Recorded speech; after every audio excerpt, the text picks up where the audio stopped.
हम लोग देख रहे हैं क्वेश्चन आंसर जल संसाधन का। ठीक है, ये क्वेश्चन है हम लोग ऐसे लिख सकते हैं कि भारत में अनेक ऐसी नदियां हैं जो एक से ज़्यादा राज्यों के होकर के गुजरती हैं। ठीक है, जिसमें से उत्तर भारत में गंगा नदी हो गई, पूर्वी भारत में ब्रह्मपुत्र नदी हो गई, और दक्षिण में दो महत्वपूर्ण नदियां हैं, एक कृष्णा और दूसरी कावेरी। इन दोनों नदियां ही दक्षिण भारत में एक से ज़्यादा राज्यों से गुजरती है और इनके ऊपर हमेशा जो है विवाद बना रहता है। और विवाद का कारण क्या है? तो कारण है इनसे जो गुजरने वाली जल होती है वो जल सिंचाई के रूप में काम में आता है, मछली पालन यानी कि मत्स्य पालन के रूप में आता है, बहुउद्देशीय जो परियोजनाएं बनाई गई हैं, इन सभी के कारण ये जो जल है, ये जल जो राज्यों से गुजरती हैं उन राज्यों को मिल नहीं पाती है। या कभी कभी ऐसा होता है कि एक नदी इधर से अगर मान लीजिए निकल रही है तो इधर वाले क्षेत्र में कभी कभी क्या हो जाता है कि जल का ज़्यादा उपयोग कर लिया जाता है, जिसके कारण इधर पहुँचते पहुँचते जल की कमी हो जाती है। और यही कारण हो जाता है जल विवाद का, जो खास करके दक्षिण भारत की जो नदियाँ हैं कृष्णा और कावेरी, उन नदियों में देखने के लिए मिलती है। जबकि ठीक इसके उल्टा उत्तर भारत में जो गंगा नदी बहती है और ब्रह्मपुत्र नदी बहती है पूर्वी भारत में, इन दोनों में क्या है, जब यहाँ पे पानी रोक करके यानी कि बहुउद्देशीय परियोजना में जब पानी को रोका जाता है डैम बनाकर, जिसके कारण जो है इसके आसपास के इलाका क्या हो जाएगा, जलाक्रांता, यानी कि यहाँ पे वाटर लॉगिंग हो जाएगा, बहुत सारे पानी यहाँ पे जमा हो जाएंगे, जिसके कारण यहाँ का जो ज़मीन है इधर का, वो ज़मीन बर्बाद हो जाएगा। इसीलिए क्या बोलेगा, इससे पहले वाले जो राज्य होंगे यहाँ पे, वो राज्य क्या बोलेगा कि इस गेट को खोलने के लिए, ताकि यहाँ से पानी निकल करके आगे बढ़ जाए और यहाँ से जो पानी है वो खींच करके वापस कहाँ चले जाए, इस नदी के माध्यम से आगे निकल जाए। तो ये दो प्रकार की मेनली समस्याएं होती है। एक, जल के उपयोग करने के कारण जल का कमी हो जाता है, और जबकि डैम बनाने के कारण जो है उससे पहले वाले राज्य कह लें या क्षेत्र कह लें, वहाँ पे जल काफ़ी ज़्यादा मात्रा में इकट्ठा हो जाते हैं और वहाँ पे कृषि भूमि जो है उसको ख़राब करते हैं। ठीक है, तो ये संक्षिप्त में हम लोग को लिखना है, अति लघु का है, इसलिए हम लोग इस तरह से आंसर को लिख सकते हैं। ठीक है, चलिए दूसरा क्वेश्चन देखते हैं, बहुउद्देशीय परियोजना से आप क्या समझते हैं। ठीक है, तो इसको कैसे लिखेंगे, ये बहुउद्देशीय परियोजना की सबसे पहले परिभाषा लिखेंगे। क्या लिखेंगे कि यह एक ऐसी परियोजना है जिसमें विकास के कई उद्देश्यों को साथ साथ पूर्ति की जाती है। ठीक है, क्या लिखेंगे कि बहुत सारे उद्देश्य को एक साथ पूर्ति की जाती है। बहुउद्देशीय परियोजना कहलाती है। ठीक है, आज़ादी के बाद देश में नदियों के ऊपर बड़े बड़े बांध बनाकर बाढ़ नियंत्रण, मछली पालन, सिंचाई, पीने का पानी, उद्योगों एवं शहरों में जल आपूर्ति, विद्युत बनाना, पर्यटन इत्यादि में उपयोग करना, यही क्या होगा, प्रमुख कार्य है। ठीक है, और अपरदन को भी रोकने का कार्य करती है। चलिए अगला क्वेश्चन देखते हैं, जल संसाधन के क्या उपयोग हैं, लिखें। ठीक है, इस क्वेश्चन का जवाब लिखते हैं हम लोग, कैसे लिखेंगे, चलिए शुरू करते हैं। जल की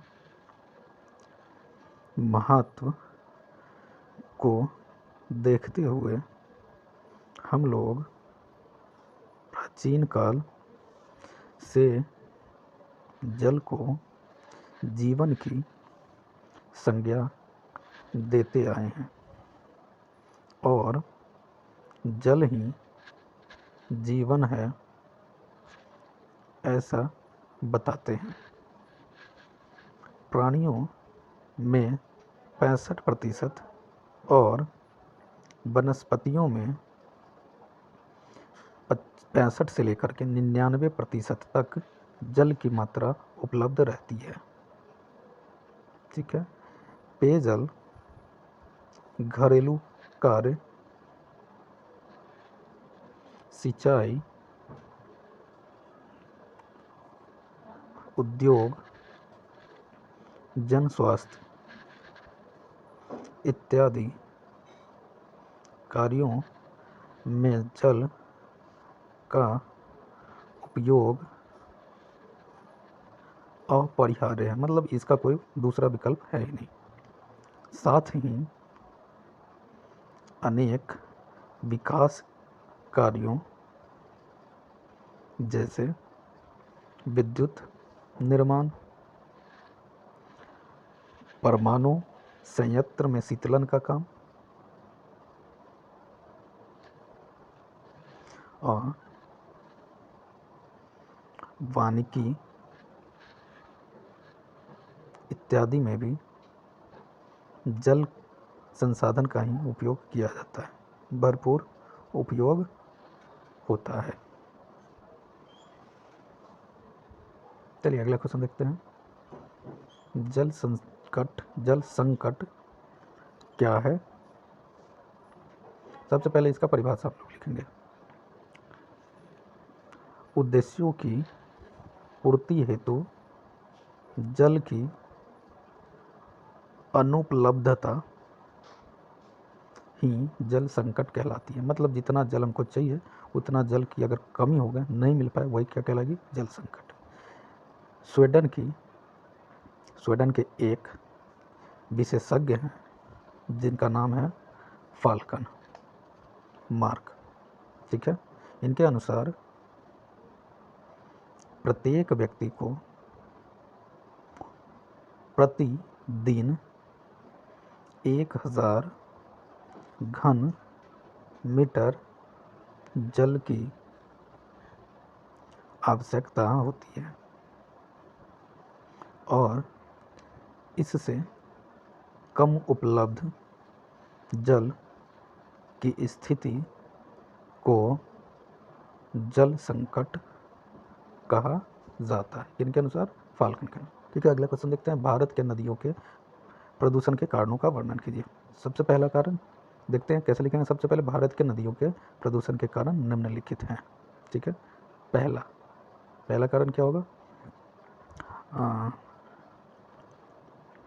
नगर एवं शहरों से निकलने वाले जल अपशिष्टों को नदियों में बहाना। ठीक है, नदी में बहाएंगे तो क्या होगा? जल प्रदूषण। दूसरा, कारखानों से निकलने वाले रासायनिक कचरों को नदियों में बहाने से। ठीक है। तीसरा, खेतों में रासायनिक उर्वरकों, कीटनाशकों का प्रयोग करना। चौथा, नदियों में मृत जीवों को या जीवों के अवशेषों को बहाने से। अगला, नदियों में मल मूत्र त्याग करने से।